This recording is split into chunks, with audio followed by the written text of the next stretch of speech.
Buat atau beli atau dapat nih Pak? Buat beli atau dapat nih mereka nanti modulnya? Ini Beli dapat ya? Pak. Dapat. Ini Oke. kayak dapat. Oke. Baik. Ini modulnya. Ini sambil berjalan ya Pak ya, karena kita tim lagi nyusun ya Pak ya, sambil berjalan. Jadi Betul. prosesnya per, per kali pertemuan ya Pak ya. Jadi akan lama-lama nanti akan lengkap. Oke, ini tim prodinya. Berikut saya bacakan tentang tata tertib dan pelaksanaan. Nah, ini sebenarnya sempat udah dibacain juga sama Bapak ya kemarin ya, Pak? Tata Belum ya, Pak? tertib ini belum. Oke, baik. Nah, berikut Belum, Pak. tata tertib pelaksanaan praktikum. Yang pertama, mahasiswa dan dosen ini kita in case kalau offline ya, Pak ya. Jadi Betul. kami bacakan yaitu pertama, mahasiswa dan dosen diwajibkan menggunakan pakaian rapih dan tidak diperkenankan memakai kaos oblong dan sandal jepit pada waktu praktikum. Yang kedua, mahasiswa diwajibkan menggunakan jas lab selama praktikum berlangsung. Yang ketiga, keselamatan mahasiswa masuk ruangan laboratorium diizinkan maksimal 15 menit dari jadwal yang telah ditetapkan. Lewat dari batas tersebut, mahasiswa tidak diperbolehkan mengikuti praktikum kecuali untuk alasan yang logis. Nah, ini tentatif ya, poin yang C. Yang keempat, atau yang D, tidak diperbolehkan menghidupkan HP saat praktikum selama berlangsung atau HP di silent. Yang E, mahasiswa tidak diperkenankan melakukan keributan di ruang laboratorium dalam bentuk apapun selama praktikum berlangsung. Yang F, tidak diperkenankan makan dan minum di laboratorium. Yang G, mahasiswa wajib mengikuti keseluruhan mata acara praktikum yang dilaksanakan dalam bentuk kehadiran 100%. Yang H, tidak ada praktikum susulan. Yang I, kerusakan alat laboratorium karena kelalaian atau kesalahan mahasiswa harus diganti dan tanggung jawab mahasiswa atau kelompok yang bersangkutan. Yang J, laporan praktikum dikumpulkan sesuai dengan waktu yang telah ditetapkan. Jika terlambat akan dikenakan sanksi penilaian. Yang K, ruang dan alat laboratorium harus dalam keadaan bersih dan rapi. Oke. Pak Charles mungkin ada yang ditambahkan Pak dari poin A sampai K?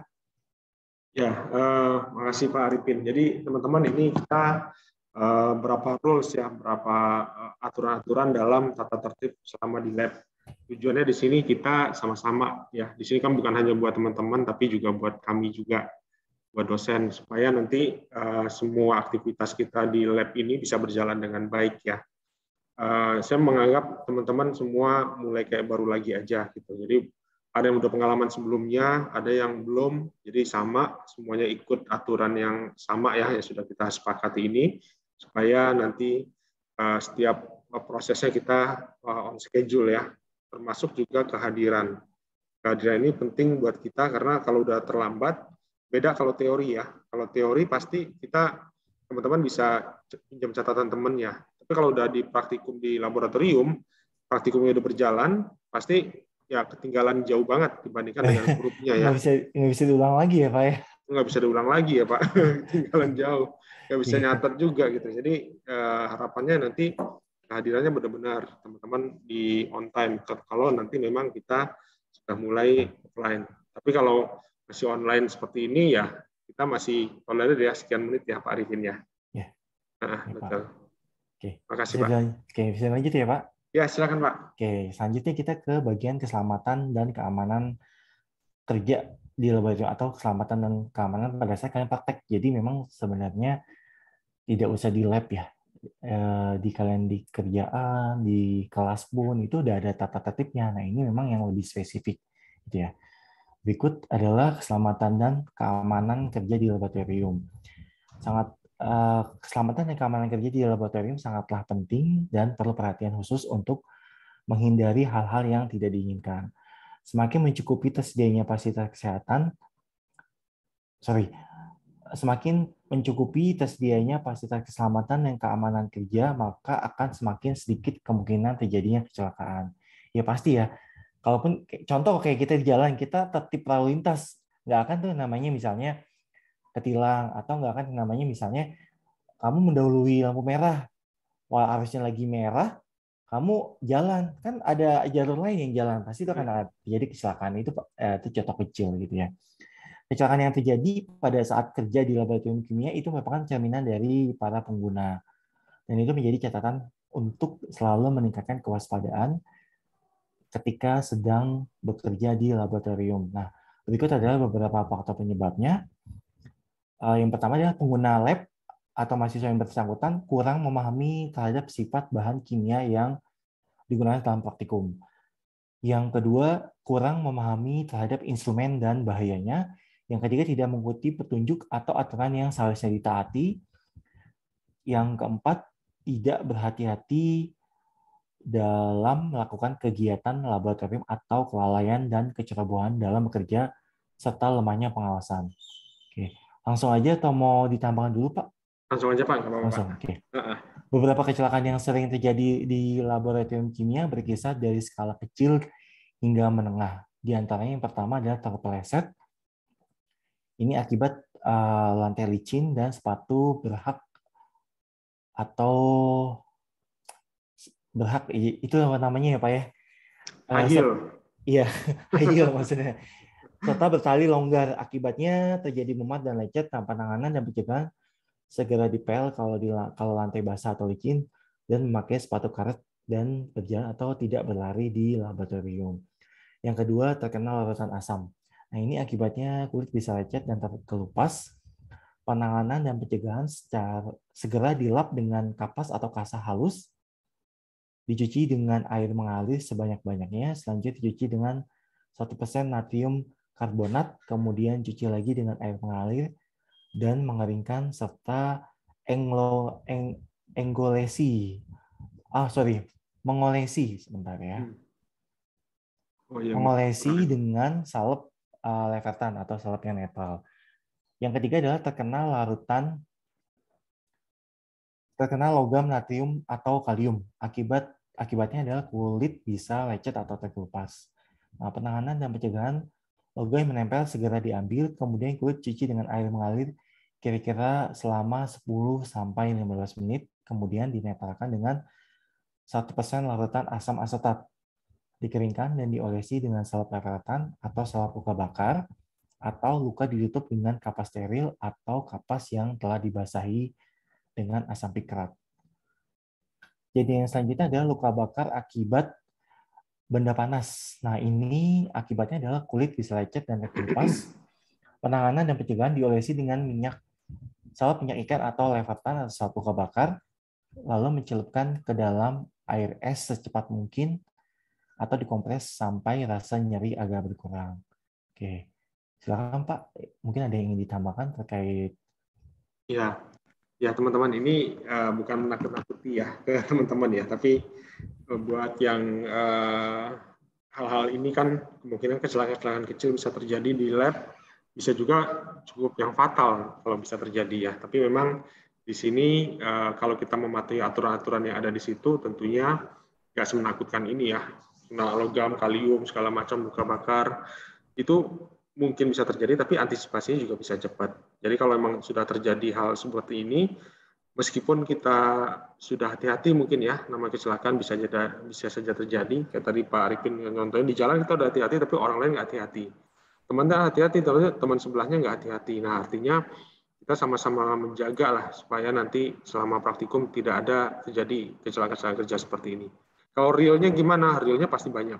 Ada ya di praktikum kimia, di laboratorium maupun pada profesional ya, itu juga sering ada kalau tidak mentaati aturan dan juga kurang abai ya, atau memang secara kompetensinya masih rendah, menganggap ini nggak tahu, selain nggak tahu juga sekarang nggak remeh gitu, nggak akan apa-apa kok. Ternyata memang terjadi kecelakaan itu, dan itu banyak kejadian-kejadian seperti itu. Makanya kenapa di buku KT ini kita memang sepakat, saya Pak Arifin, kemudian Pak Tria juga kita tekankan juga deh awareness buat teman-teman nanti supaya kalau sudah mulai praktikum kita ikuti semua rule-rule yang ada. Ini hanya sekedar mengingatkan aja ya, bukan menakuti, tapi mengingatkan teman-teman bisa loh terjadi hal seperti ini di lab, karena ini labnya lab kimia. Kita punya zat-zat kimia yang cukup lengkap ya teman-teman ya, lengkap dan banyak berbagai macam konsentrasi dari konsentrasi yang rendah sampai konsentrasi yang tinggi. Artinya dari yang encer sampai dengan kondisi yang pekat gitu. Nah, yang pekat ini nanti teman-teman mungkin juga di pertemuan keberapa ya Pak Arifin ya, kan juga berusaha untuk membuat larutannya menjadi encer. Berarti kan pegang yang pekat nih, itu kan Ya, pengenceran ya, Pak. pengenceran. Ketika dilakukan pengenceran dari yang pekat ke pengenceran, nah itu perlu kehati-hatian juga supaya nanti ngitungnya udah bisa, tapi nanti pada saat pelaksanaannya kira-kira seperti apa gitu. Nah, ini kita mengingatkan ya ke teman-teman seperti itu. Ya, makanya ini kan kita penjelasannya tahapnya berproses ya Pak ya, karena mungkin maksudnya dari mulai tata tertib, terus hal-hal yang sering terjadi, nanti akan ada pengenalan alat, caranya pakainya gimana, terus baru nanti proses bagaimana sih cara pengenceran gitu ya Pak ya. Makanya ini bertahap gitu. Jadi yang dimaksud dengan Pak Charles pun bukan menakut-nakuti, tapi memang sebenarnya proses yang tahapan yang sebenarnya contoh kecil misalnya kamu mau makan gitu ya, kan prosesnya kamu nggak bisa langsung mangap gitu, kamu harus mau makannya gimana nih, mau masak sendiri kah, atau mau beli jadi kah, atau mau minta dimasakin kah gitu, atau minta dibeliin gitu ya Pak ya. Jadi tahap-tahap itu memang sebenarnya yang harus kalian lalui kayak gitu. Oke, bisa lanjut ya Pak? Ya, oke, silakan Pak. Baik, nah di sini adalah, nah ini tentang ketentuan nih, ketentuan modul praktikum prodi. Jadi ini memang sebenarnya kaitannya sama apa sih? Sama laporan ya Pak ya? Betul, biar kita menyeragamkan nanti format-formatnya ya teman-teman ya. Karena ini juga sebenarnya formatnya sendiri pun tidak hanya di praktikum kimia dasar ya Pak, tapi semua praktikum mungkin akan berformat seperti ini ya Pak ya, dengan jadi seragam gitu ya Pak ya.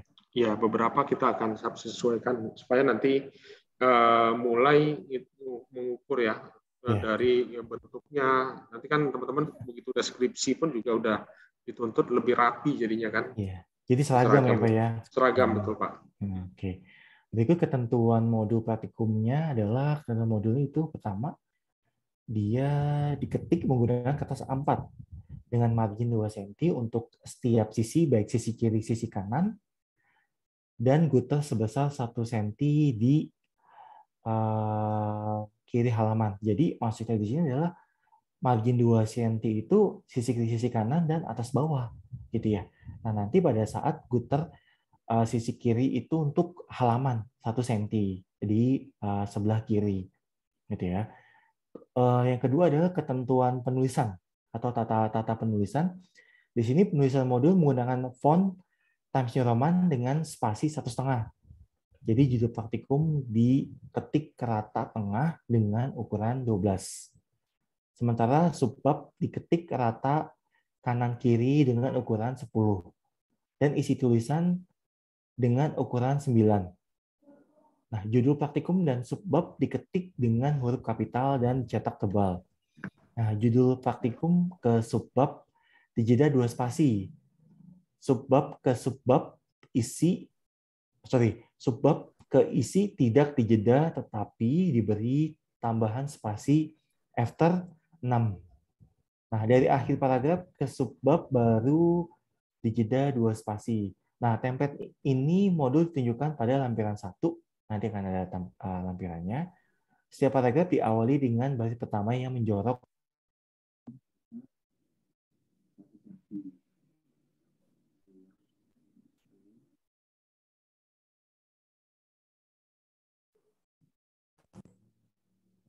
lanjut. Untuk tabelnya sendiri ini tabel diberi nomor urut, judul tabel ditetapkan di atas tabel, jadi judulnya di atas bukan di bawah, ya. Tanpa jeda dengan tabel sementara keterangan dari isi tabel jika ada ditempatkan di bawah. Jadi keterangan keterangan tabel, nama tabelnya apa, judulnya di atas, keterangannya di bawah dengan ukuran 8 rata kiri kanan gitu ya. Nah, selanjutnya untuk gambarnya sendiri ini diberi nomor urut, judul gambar ditempatkan di bawah gambar dengan format rata tengah. Nah, untuk sistematikanya sendiri ini modul memuat bagian-bagian sebagai berikut. Yang pertama adalah cover depan yang memuat nama modul, nama program studi, tim penyusun, serta logo stiker IKIPA. Yang kedua adalah kata pengantar Yang ketiga, tata tertib dan pelaksanaan praktikum. Yang keempat, ketentuan laporan praktikum. Yang kelima, daftar isi. Yang keenam, isi modul. Yang keenam, isi modul praktikum yang memuat judul praktikum dan terdiri atas bab pendahuluan, tujuan percobaan, alat dan bahan, prosedur percobaan, serta hasil pengamatan atau pertanyaan terkait hasil praktikum jika diperlukan, dan referensi. Nah, ini referensi sendiri ditulis mengacu kepada kaidah Vancouver. Nah, untuk logbook-nya ini praktikum hanya digunakan untuk praktikum tatap muka. Oke, jadi logbook-nya hanya untuk tatap muka ya. Oke. Untuk ketentuan modul sendiri, Bapak ingin menambahkan, Pak? Nanti mereka akan lihat di materi kita yang Langsung. pertama aja, Pak. Oke, Betul. langsung aja ya, Pak ya. Iya, betul. Oke. Berikutnya adalah ketentuan laporan praktikum. Jadi selain modul ada ketentuannya juga nih terkait laporan yang akan kalian buat. Ya. Untuk penulisannya sendiri, ini laporan praktikum menggunakan kertas A4, margin halaman kiri 3 cm, margin halaman kiri 3 cm, atas 3 cm, kanan 2 cm, bawah 2 cm. Jadi nggak seragam nih. Kalau tadi kan dia di atas kita sama ya, kiri kanan atas bawah sama. Kalau untuk laporan sendiri, dia kiri atas itu 3 cm, kanan bawah 2 cm. Nah, penulisan laporan menggunakan font Times New Roman dengan font 12, spasinya 1,5.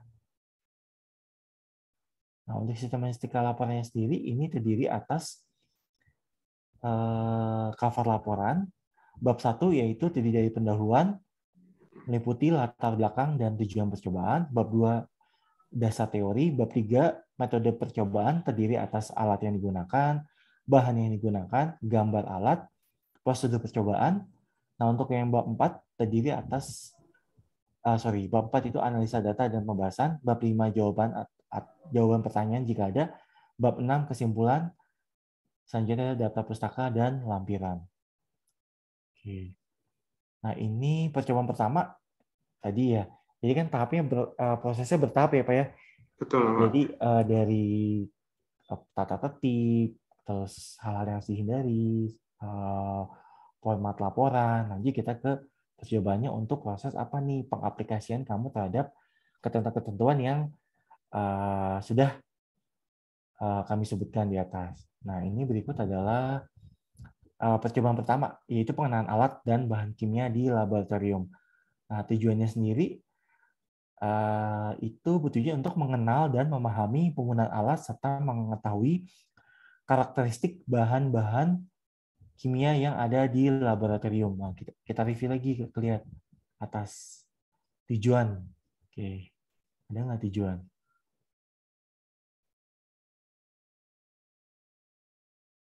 Ya, jadi ini kan masih pengenalan alat ya, jadi kita masih hanya sekedar tujuan percobaan. Untuk dasar teorinya, peralatan laboratorium yang biasa digunakan di laboratorium kimia dasar umumnya terdiri dari peralatan gelas yang sangat diperlukan sebagai sarana dan alat bantu untuk melakukan proses percobaan secara sederhana. Peralatan laboratorium kimia peralatan laboratorium kimia sebagian besar dibuat dari gelas. Gelas dipilih sebagai bahan pembuatan peralatan karena mempunyai sifat-sifat yang menguntungkan. Sifat-sifat gelas yang menguntungkan antara lain tembus cahaya atau tembus pandang, kaku atau rigid, tidak mudah bereaksi dengan bahan kimia, memiliki titik didih tinggi sehingga tidak mudah meleleh, terutama pada pemanasan biasa di bawah 100 derajat Celcius, dan mudah dilas jika retak dan pecah. Nah, untuk dapat melakukan pekerjaan di laboratorium kimia dengan baik, sebelumnya mahasiswa harus mengenal beberapa alat laboratorium yang akan digunakan serta tahu cara penggunaannya. Di sini akan dikenalkan beberapa alat laboratorium kimia sederhana yang akan digunakan dalam menjalankan praktikum. Nah, ini alat dan bahannya. Yang pertama adalah pengenalan alat-alat, meliputi macam-macam alat, yaitu yang nomor 1, beker gelas atau gelas kimia. Penjelasannya adalah dia terbuat dari gelas berbentuk silindris dengan bermulut lebar, dilengkapi dengan ujung mulut yang meruncing untuk memudahkan dalam penuangan cairan. Alat ini bukan merupakan alat ukur meskipun dilengkapi dengan skala. Digunakan sebagai tempat larutan atau cairan berbagai ukuran yang digunakan sebagai tempat larutan atau cairan berbagai ukuran yang ditulis di bagian luar. Ukuran ini sesuai dengan kapasitas penampungnya, digunakan untuk menampung cairan atau larutan, juga memanaskannya.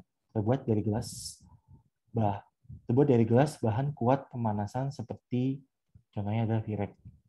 Oke, kita lanjut ke labu Erlenmeyer. Nah, ini terbuat dari kaca, merupakan alat ukur meskipun dilengkapi dengan skala. Digunakan sebagai tempat larutan yang akan diiritasi. Alat ini seperti halnya gelas kimia, karena berbentuk labu Erlenmeyer. Karena berbentuk labu, Erlenmeyer ini bisa digunakan untuk mengaduk cairan melalui pengocokan. Selanjutnya adalah gelas ukur. Nah, berbentuk silindris panjang seperti gelas piala. Hanya saja perbandingan lebar mulut lebih kecil dan panjangnya lebih panjang dibandingkan gelas ukur atau beker gelas. Alat ini merupakan salah satu alat ukur dilengkapi dengan skala yang terdiri dari berbagai ukuran. Gelas ukur digunakan hanya sebagai alat ukur volume cairan atau larutan yang dingin dan tidak dapat digunakan dalam proses pemanasan, terdiri dari berbagai macam ukuran atau kapasitas. Oke, kita lanjut ke pipet. Nah, pipet sendiri ini ada dua tipe ya. Yang pertama adalah pipet tetes atau pipet Pasteur. Berbentuk silindris, terbuat dari kaca memanjang dengan bagian ujung mengecil dan bagian pangkal dilengkapi dengan karet penghisap. Alat ini digunakan untuk mengambil larutan dalam jumlah yang sangat kecil. Nah, jenis yang kedua adalah pipet ukur.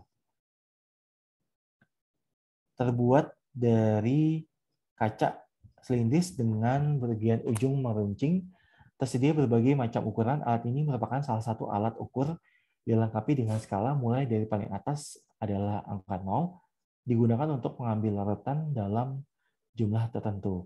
Nah, jenis yang berikutnya dari pipet yaitu pipet volume atau pipet gondok. Ini terbuat dari kaca berbentuk silindris dengan bagian ujung meruncing dan bagian tengah membesar. Tersedia berbagai macam ukuran dengan volume tertentu. Alat ini merupakan alat ukur yang paling teliti. Memiliki satu skala pada bagian atas menunjukkan satu macam volume terukur. Pipet jenis ini digunakan untuk mengambil larutan dalam jumlah tertentu sesuai dengan ukuran dan tidak dapat digunakan untuk mengambil larutan panas. Selanjutnya adalah buret. Nah, ini bisa kalian lihat. Tadi memang contohnya bisa kalian lihat di atasnya, di atas penjelasannya. Buret terbuat dari gelas berbentuk silindris memanjang dengan bagian bawah meruncing. Nah, dilengkapi dengan keran untuk mengatur keluarnya cairan atau larutan secara perlahan.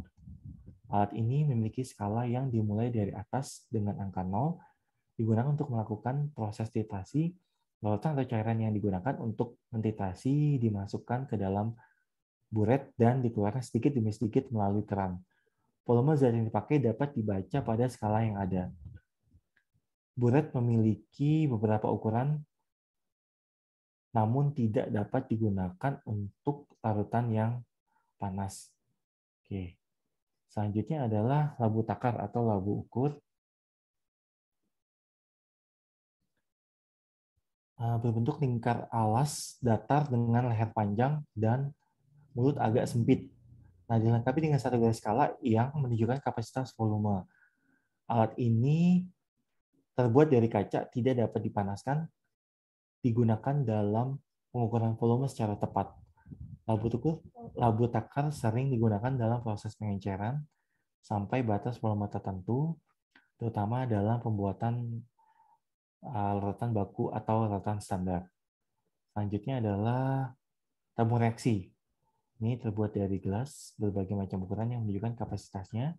digunakan untuk melakukan reaksi kimia dalam jumlah besar. Dalam jumlah sedikit.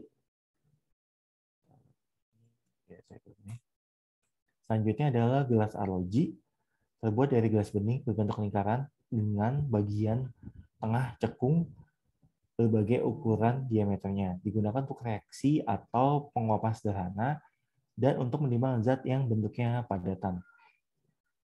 Selanjutnya corong.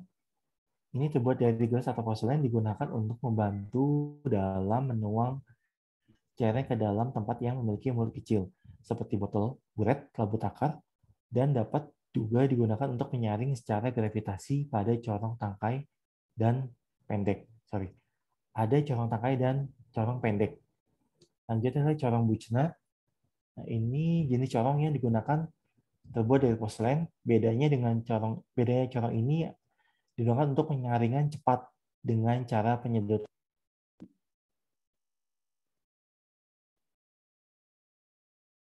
Melalui proses atau vakum juga digunakan dengan api vakum.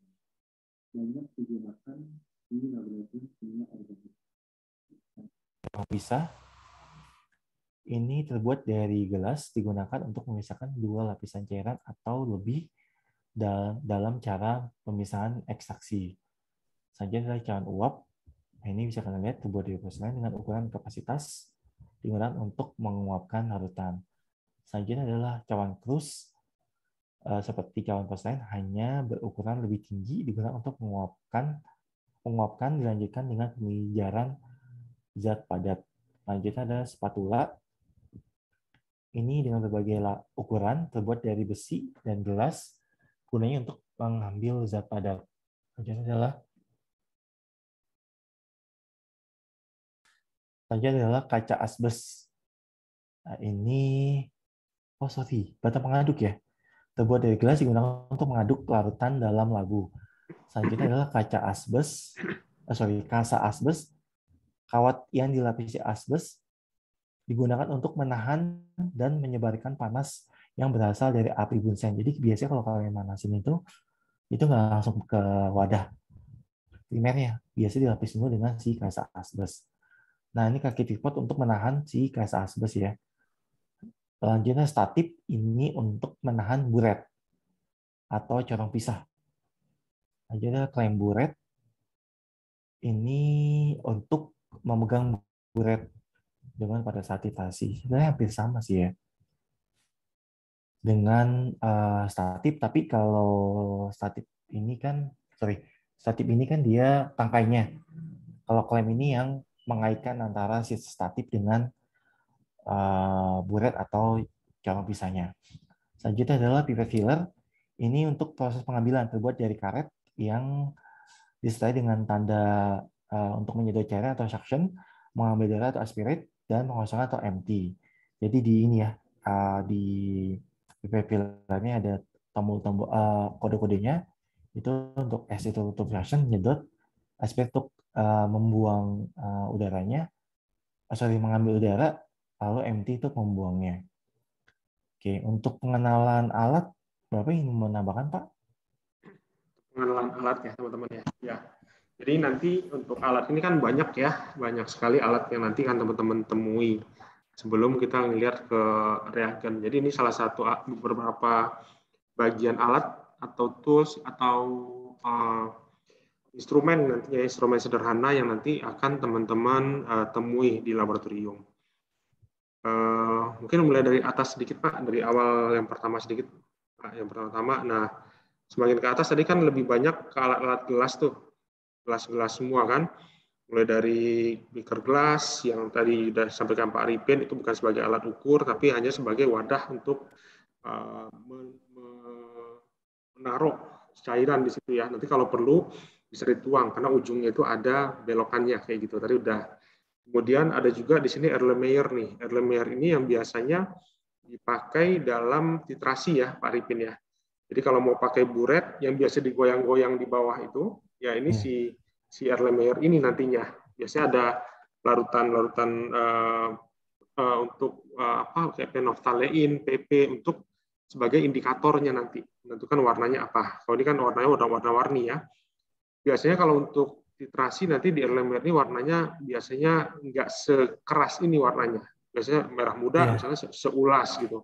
Kalau tergantung ya keras Pak, gini, tergantung indikator juga sih sebenarnya. indikator yang dipakai. Iya. Nah, Permanganometri, biasanya kayak gitu. Dengan tadinya coklat banget, ungu banget, tiba-tiba hilang gitu kan. Itu nanti menyesuaikan nanti di teknis dalam pelaksanaan. Kemudian kalau turun lagi ke bawah, mungkin Pak Arifin, ini masih gelas-gelas semua ya. Ini di gelas ukur, sudah pasti untuk mengukur. Nah, ini ada volumenya masing-masing, ada yang kecil sampai dengan yang besar. Kemudian itu buat wadah-wadah. Kemudian untuk memindahkan cairannya apa? Pakai pipet. Ada pipet tetes di sini yang tidak ada volume-volume di dalamnya. Kemudian ada pipet ukur. Udah mulai ada tulisan-tulisannya ya, berapa mililiter.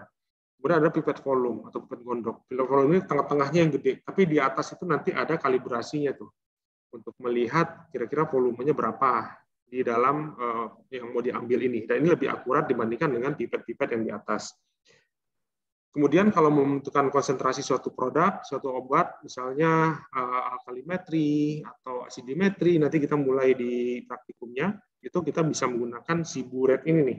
Teman-teman mungkin cairannya di atas, yang berbeda, misalnya kalau alkalimetri, asidimetri, asamnya di atas, alkalimetri basanya di atas. Kita mau menentukan nanti di bawah itu apa sih zat kimianya itu kita tentukan berapa kadarnya. Nanti cairan itu akan tetes di atas sambil nanti si erlenmeyernya kita lihat perubahan warnanya sudah mulai apa belum. Nah itu nanti akan menarik tuh ya kalau untuk buret ya Pak ya. Kemudian ada labu ukur karena harus hati-hati ya Pak.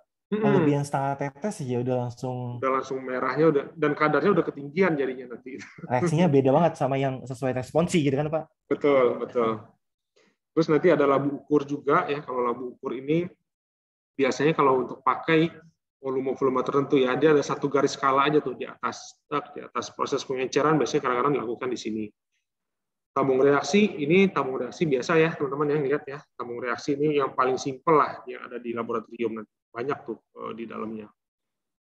Itu tambahan lagi, nah ini buat nimbang-nimbang nih kaca arloji, bisa buat nimbang, bisa buat mereaksikan. Corong mirip kalau zaman dulu teman-teman sekarang nggak kenal minyak tanah sih ya. Kalau saya dulu masih ada minyak. Saya udah nggak ada minyak tanah apa udah ditiadakan. Udah ditiadakan ya teman-teman. Udah gas semua. Jadi ini untuk memindahkan ke wadah yang mulutnya kecil wadahnya.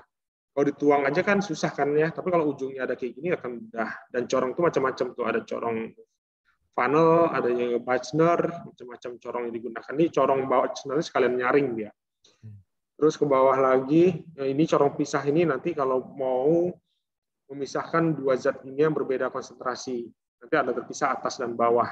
Biasanya dipakai untuk penggunaan dari atau melihat bahan kimianya ada jamunya ada bahan kimianya apa enggak. Itu lebih banyak ke fitokim sih di corong pisah ini. Cawan uap ya buat pemanasan ya Pak Arifin ya. Ini yang digunakan kalau untuk ada cairan kita mau ambil ekstraknya atau kita mau ambil zat yang lebih kentalnya dipanaskan dengan cawan uap ini. Krus juga begitu, pemijaran kalau lebih kuat panas nih krus ini. Kalau ini udah mulai bukan kertas ya Pak ya, bukan gelas lagi ya, udah spatula, ngaduk-ngaduk. Batang pengaduk masih ada yang gelas. Kasa asbes ini buat dibakar nih bawahnya. Maka ada bunsennya di bawah tuh. Kalau lihat gambar 17 teman-teman kan ada di bawahnya itu ada lampu spiritus kan di bawah tuh. Tapi lampu itu tertutup. Itu buat manasin. Erlenmeyer taruh atasnya kalau mau dipanasin. Karena ada beberapa zat kimia yang memang dia akan bereaksi kalau dipanasin. Ketika dikasih pelarut zat tertentu, ya dia nggak apa-apa. Tapi begitu dipanasin, berubah menjadi sesuatu. Itu yang akan kita lihat nantinya ya. Terus kalau ke bawah tadi Pak Arifin juga sampaikan ada statif, ada klem buret, statif yang tinggi handle-nya itu, klem buret nanti yang nempel, yang memegangin atau mengunci si buretnya. Kalau pipet filler ini untuk mencegah kita biar nggak menghirup dengan pakai mulut ya, kan bahaya. Kadang-kadang kan masih pakai mulut ya Pak Arifin ya, tuh udah mau nyampe atas baru ditutup. Kalau nggak sabaran sih biasanya mahasiswa kalau nggak sabaran pakai mulut. Tapi sebenarnya jadi gitu Pak, tadi memang proses yang kita menjelaskan tentang tata tertib dan bahayanya bekerja di lab itu sebenarnya salah satu infonya seperti ini ya Pak ya. Jadi kalau kita udah difasilitasi ya udah ikut aja prosesnya karena kan semua tuh pasti ada tujuan baiknya ya Pak ya. Nggak mungkin untuk yang mempersulit mahasiswa itu nggak mungkin. Makanya kalau ada yang mungkin pakai mulut gitu ya karena suka kayak gitu ya Pak ya. Takut Yang tertelan ya. sambaran terus akhirnya keminum gitu kan Pak. Kalau ini pipet fillernya bahasa lainnya balep ya Pak ya, balep. Balap Jadi kalau ya. dimasukin ditekan nanti dia akan narik sendiri cairan ke atas. Nanti kalau mau turunin ya pencet lagi ke bawah dia akan turun pisah gitu ke bawah. Ya jadi udah Memang sebenarnya nggak sepraktis mulut ya Pak ya. iya cepat ya Pak. Cuman kalau ini kan memang ya itu tadi kita menghindari hal-hal yang tidak diinginkan di lab karena memang kalian yang sebenarnya kita udah sempat singgung juga ya Pak tadi di atas kalau bahayanya kan banyak ya variasinya juga. Jadi juga nggak bisa yang kita menggampangkan kalau udahlah nanti tinggal dibilas aja gitu udahlah gitu. Karena kan memang sebenarnya reaksi setiap orang berbeda-beda ya Pak ya.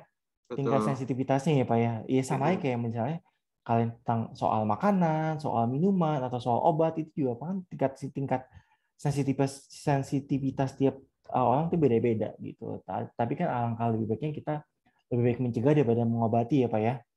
Betul Pak. Ya.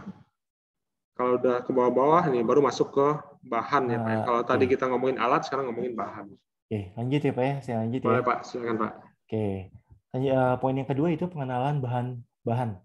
Bahan kimia merupakan suatu zat atau senyawa yang berdasarkan fasenya dapat berwujud padat, cair, atau gas. Nah, bahan ini memiliki karakteristik bahaya, oleh karena itu diperlukan pelabelan menggunakan simbol-simbol tertentu. Nah, kemasan bahan kimia dapat mengandung satu atau lebih simbol bahaya. Namun demikian, kemasan tanpa simbol bahaya bukan berarti bahan kimia tersebut aman dan bebas dari bahaya. Perlu berhati-hati dalam penanganan setiap bahan kimia. Yang pertama adalah logo mudah terbakar. Nah, bahan ini memiliki titik nyala yang rendah dan mudah terbakar dengan api bunsen, permukaan logam panas, atau percikan api. Bahan sangat mudah terbakar berupa gas dengan udara membentuk suatu campuran bersifat mudah meledak di bawah kondisi normal. Selanjutnya adalah simbol bahan berbahaya. Bahan kimia ini memiliki risiko merusak kesehatan sedang jika masuk ke dalam tubuh melalui pernapasan, mulut, atau kontak dengan kulit. Bahan ini dapat menyebabkan iritasi, luka bakar pada kulit, dan mengganggu sistem pernapasan apabila terhirup. Yang selanjutnya adalah bahan berbahaya bagi lingkungan. Dengan simbol yang bisa kalian lihat, itu ikan mati, tanaman kering gitu ya. Ini bahan dengan simbol ini bersifat berbahaya bagi satu atau beberapa komponen dalam lingkungan hidup seperti air, tanah, udara, tanaman, dan mikroorganisme dan menyebabkan gangguan ekologi. Jadi mengganggu ekosistem gitu ya. Selanjutnya gas beracun. Nah, ini gas beracun atau akotoksik dapat menyebabkan kerusakan kesehatan akut atau kronis bahkan kematian pada konsentrasi yang rendah. Selanjutnya bahan pengoksidasi. Biasanya tidak mudah terbakar, tapi apabila kontak dengan bahan mudah terbakar atau bahan sangat mudah terbakar dapat meningkatkan resiko kebakaran secara signifikan.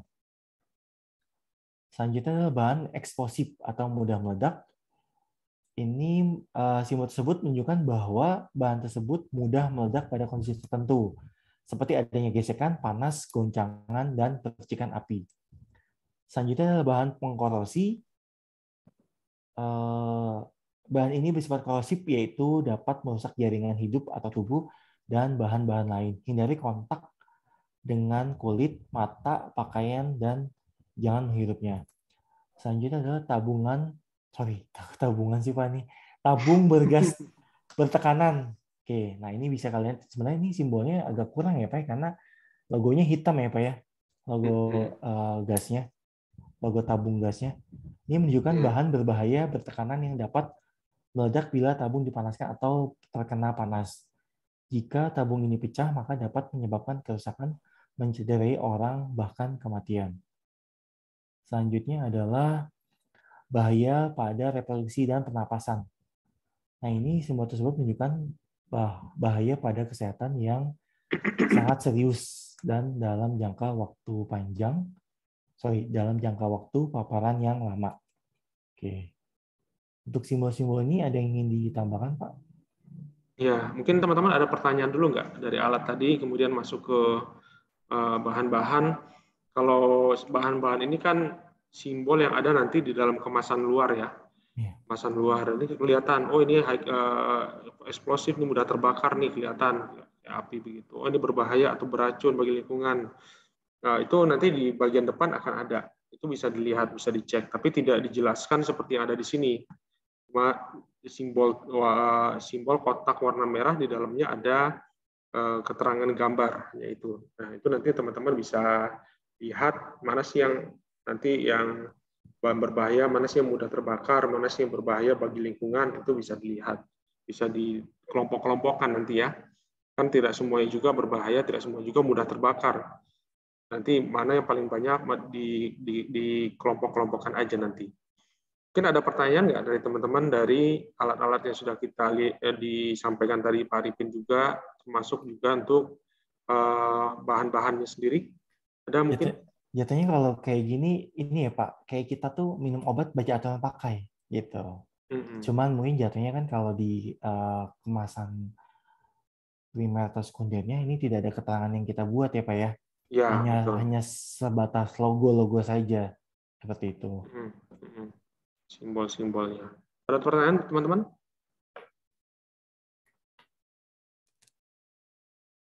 Cukup paham ya, cukup. Nanti silakan paling dibaca-baca ulang lagi ya, supaya lebih nempel. Apalagi ini kalau alat-alat yang benar-benar sebelumnya belum pernah lihat, belum pernah pegang ya. Kalau udah pernah di lab, ini biasanya udah familiar. Bisa lanjut, Pak? Bisa lanjut ke prosedur aja Pak. Ya, di sini. Lanjut ya, kita ke prosedur. Yang pertama atau A itu cara memanaskan cairan atau larutan. Nah, Anda harus sangat memahami dari segi keamanan yang meliputi tempat kerja, peralatan, zat, orang di sekitar, dan tentu saja diri sendiri secara umum. Masalahnya, bagaimana memanaskan cairan agar aman?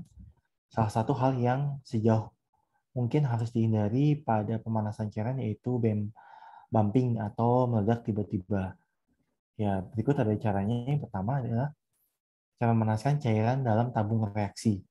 Ini jangan mengarahkan mulut ke arah teman atau ke arah diri sendiri. Jadi diusahakan tidak ada objek hidup yang mengarahkan mulut tabung reaksi.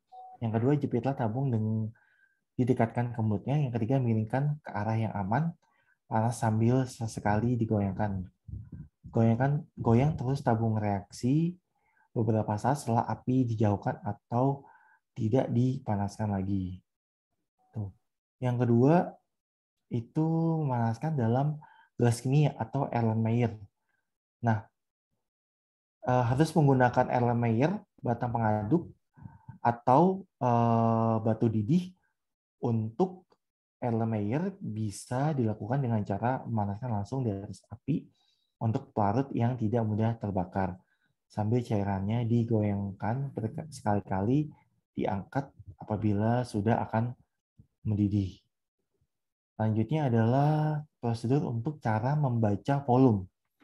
Nah, di sini gelas ukur atau labu ukur adalah alat untuk mengukur jumlah cairan yang terdapat di dalamnya. Oleh karena itu, skala 0 dalam milimeter atau mili akan terletak di bagian bawah. Masukkan jumlah zat cair yang akan diukur volumenya, lalu tempatkan dengan pipet tetes sampai skala yang diinginkan.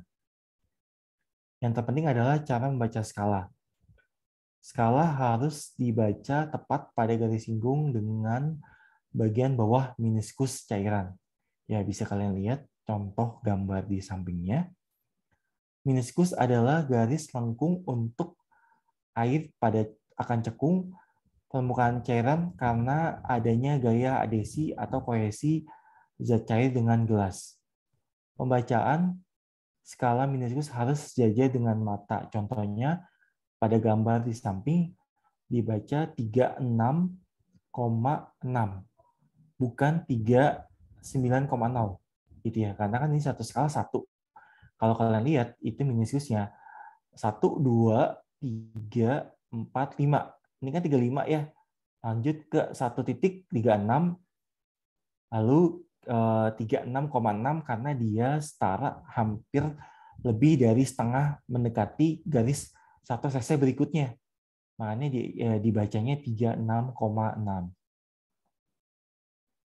Kalian bisa lihat contoh gambarnya. Selanjutnya adalah cara menggunakan raca. Raca atau timbangan adalah alat untuk mengukur massa atau berat. Jenis raca pada umumnya ditentukan oleh sensitivitas dan ketelitian penimbangan.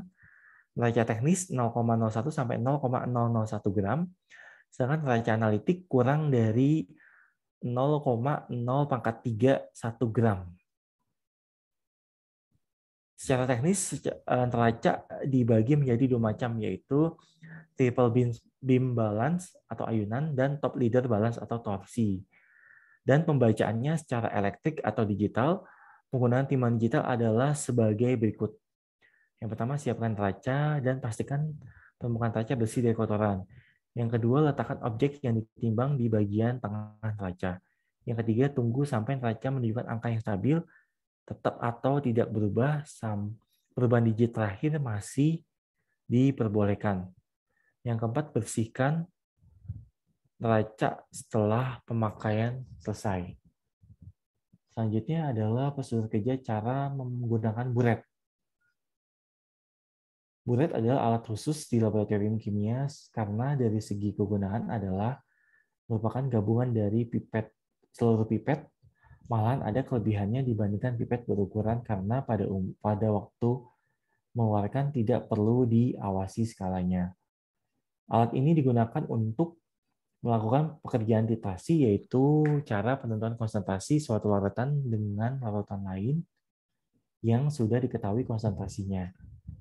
Dengan metode ekivalensi, misalnya asam basa atau redox, untuk mengetahui telah tepat tercapainya titik ekivalensi, digunakan zat indikator yang biasanya zat warna seperti phenolphthalein. Untuk pekerjaan titrasi ini diperlukan alat agar bisa mengukur secara teliti jumlah larutan yang telah dikeluarkan tanpa harus dibaca setiap pengeluaran. Untuk itulah digunakan buret karena alat ini mempunyai skala ukuran volume atau mili dan untuk pengeluarannya digunakan keran yang kecepatannya bisa diatur.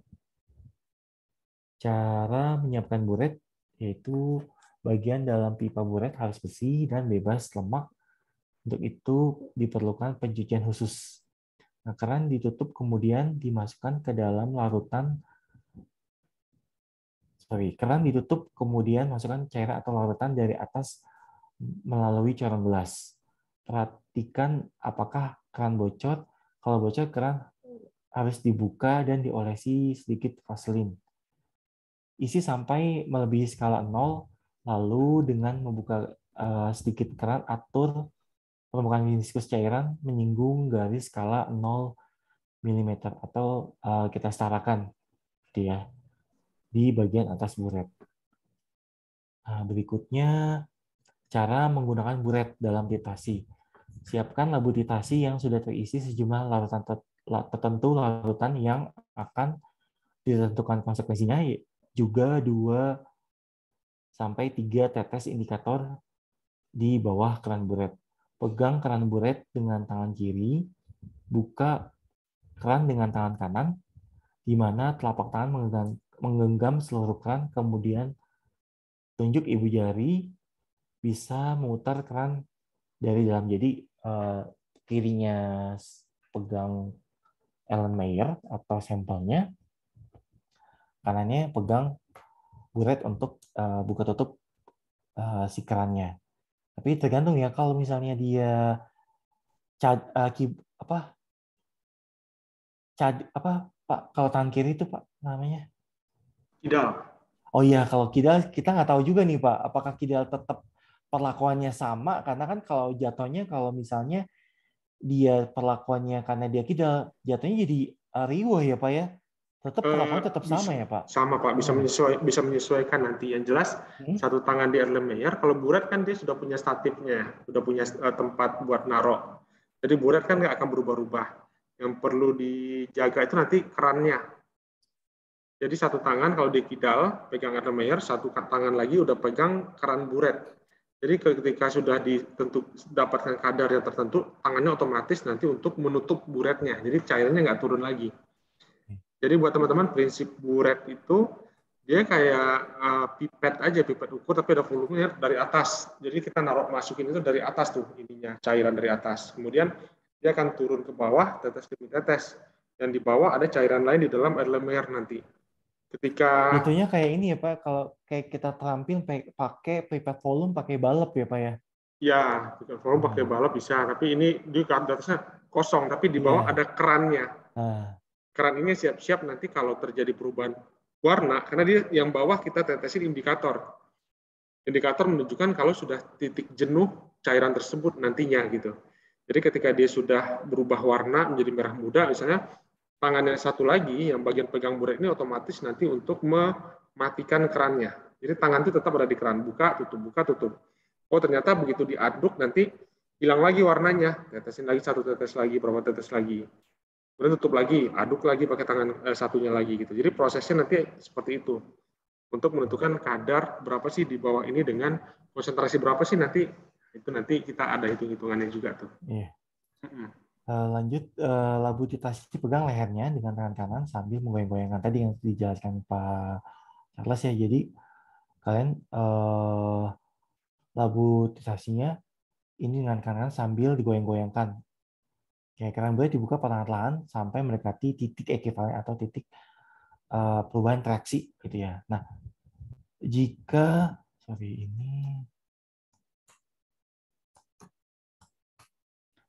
sudah dekat dengan titik ekivalen, atur pengeluaran sedikit demi sedikit sampai menjelang perubahan warna indikator, sebab setengah tetes pun akan sangat berarti dalam menentukan titik akhir titasi yang tadi sampai saya sempat singgung ya Pak.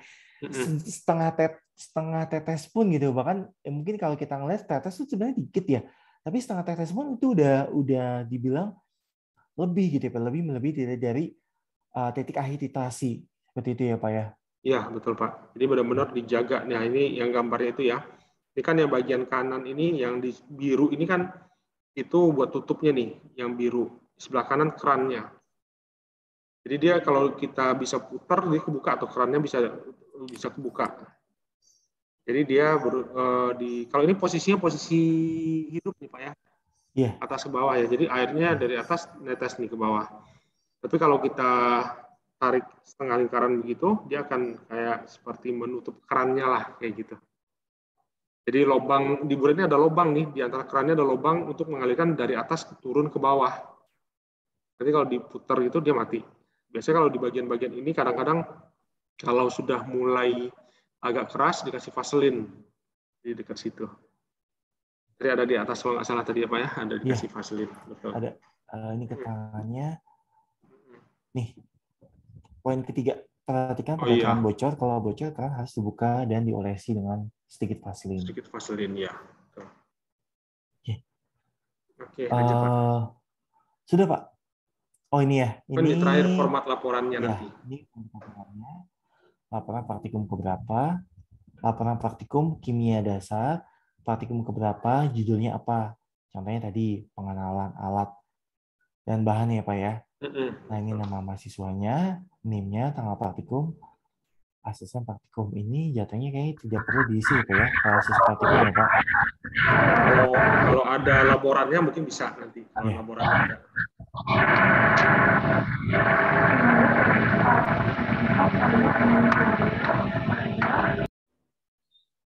Oke. Nah ini program studinya di bawahnya. Nah, ini logbooknya. Tadi logbooknya hanya kalian kerjakan pada saat kalian offline atau tatap muka. Gitu ya Pak ya. Jadi nggak perlu kalian buat juga karena kalian udah buat jelas di laporannya. Untuk logbook ini kan sebenarnya kayak buku harian pada saat kalian praktek nih, kalian ngapain aja sih, prosedurnya kalian tulis di sini. Kalau yang rapinya kan di laporan, seperti itu ya Pak ya. Tuh. Oke, udah. Itu aja. Mungkin ada pertanyaan teman-teman? Iya. Bapak mungkin mau menambahkan lagi Pak? Nggak? Atau pertanyaan aja nih kelas ya? Iya, karena ini kita udah runut teknis tadi ya. Pak ya? Teknis ya, teknis. Jadi nanti teman-teman, makanya saya katakan kemarin, ada yang seneng kalau online, tapi feel-nya kurang dapat. Ya kurang dapat artinya praktikum Karena yang nggak ngerasain ya. kita lakukan teori gitu. Akan lebih ingat, akan lebih merasakan dan akan lebih tahu kalau memang ngerasain ya. Pegang buret itu kayak apa sih? Panjangnya seperti apa? Mungkin berpikir buret itu kecil, buret itu panjang loh. Panjang banget volume buret itu dari atas ke bawah gitu. Jadi kita ngelihat cara melihatnya pun juga tadi dengan titik lurus tadi ya, tadi Pak Arifin juga sudah sampaikan. Yang lengkungan atas diabaikan, yang paling bawah itulah nanti garis yang teman-teman bisa jadikan sebagai patokan untuk menentukan volumenya berapa. Itu kan harus dilakukan kan ya. Kalau di teori seperti itu, lupa. Kalau udah ngelihat, udah melakukan, seperti ini. Saya praktikum buret itu terakhir, udah lama banget ya, sebelum tahun 2000-an. Tapi sampai sekarang masih ingat tuh.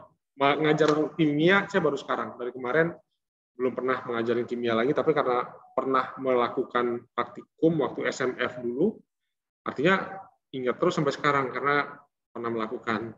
Mungkin teman-teman yang sudah pernah juga, ini udah satu hal yang sudah rutin ya, sudah saya paham.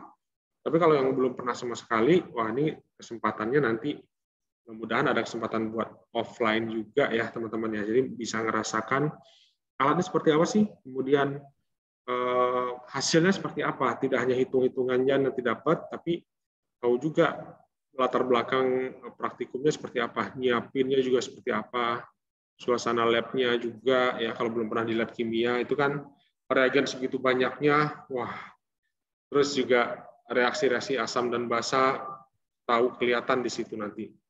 Jadi ya kita harapkan lebih membaik ya nanti kondisinya, jadi bisa nyobain walaupun kita tetap mungkin lebih banyak online-nya, tapi ada beberapa kali pertemuan mungkin kita harus offline supaya nanti dapat. Tapi bisa jadi tidak semuanya. Mungkin kita bagi berapa minggu ya, minggu pertama 5 orang, minggu kedua 5 orang, minggu depan tergantung kapasitas ya. Berapa kapasitas. 30 apa minimal 50%, Pak? Kalau sekarang masih 50 kayak setengah mungkin masih ya. Tapi pun juga dibagi beberapa praktikum yang kita lakukan.